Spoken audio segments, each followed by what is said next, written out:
Let's do a bit of brainstorming, shall we? What do we know about the human body? We know it's made up of about 80% water. Right, okay. What do we know about 5G?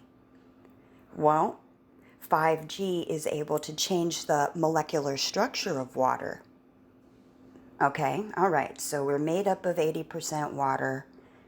5G is able to change the molecular structure of water.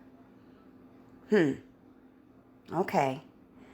So 60 gigahertz will break the bonds of the oxygen molecule and will bond with other oxygen molecules to form ozone. What happens at 50 ppms with ozone? Oh, it becomes toxic. Okay, then what happens?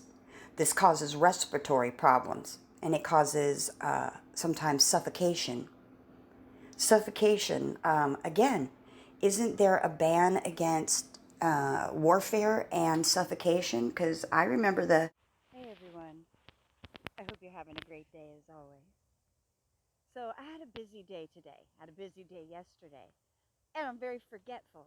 And when the ADD kicks in, it's like, my attention span is that of a fucking ant.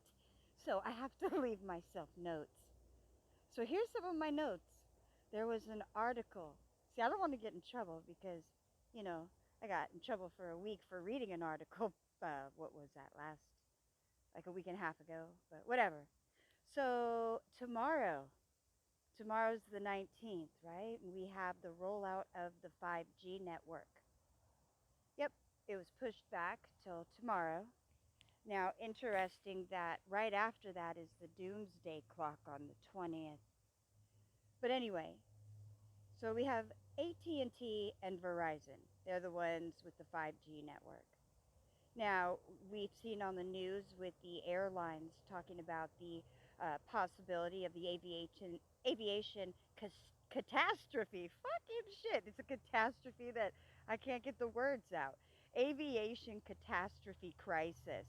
So they're saying because of their radio altimeter, that is something they use for landing the crafts. It actually measures from the ground, straight from the bottom of the craft directly to the ground. So they're saying that that affects their landing and that they don't want to have the 5G close to their flight patterns because it's going to basically fuck them up and have them flying blind when it's really ugly out, when it's really bad weather. That they rely on this extra because that's their only landing view gear. It's the only way they can see, or and which is by reading that. So they had an agreement that they would keep the 5G away from airports for a radius of 2 miles. So there's some information. Airports should probably be getting a little bit less of that radiation. Yeah, that's what I would think. Um, which had me thinking about some other types of warfare tactics.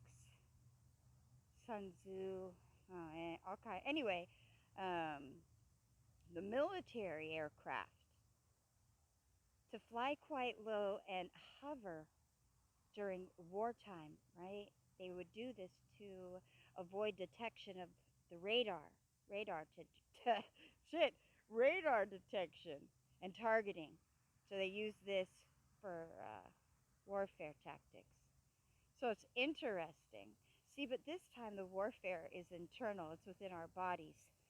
Oh my, chronic, I like to smoke marijuana. Yeah, oh my chronic. Yeah, but whatever. Not my chronic. Like, I'm talking about smoking Mary Jane. I ain't talking about the CD that keeps getting me in trouble when I talk about it.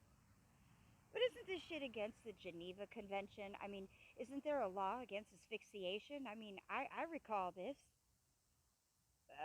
But maybe I should just, I'll just read this says.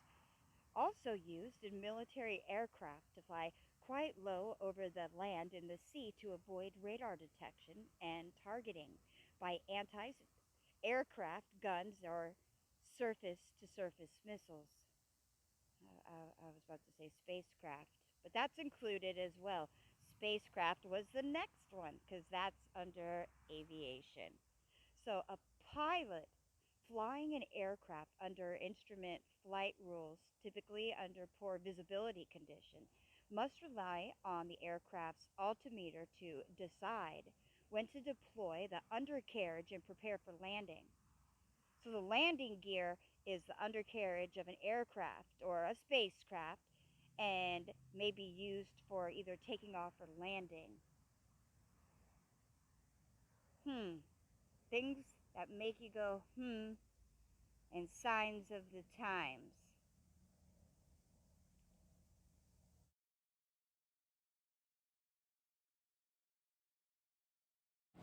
So if ozone becomes toxic at 50 ppms, and we know that 60 gigahertz will break the bonds of oxygen, well, the oxygen molecule O2, and it bonds with oxygen from the ozone, it creates O3.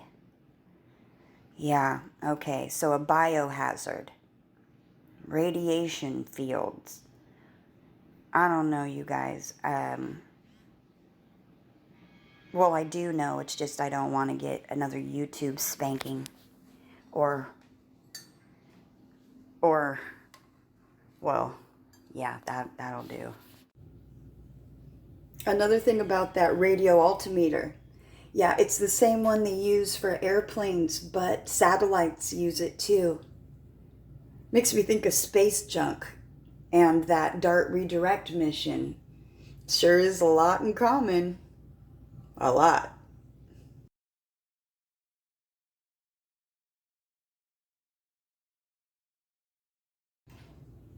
I would say that that space DART redirect mission is definitely in effect. And I would like all those darts and pokes and omicronics to miss me.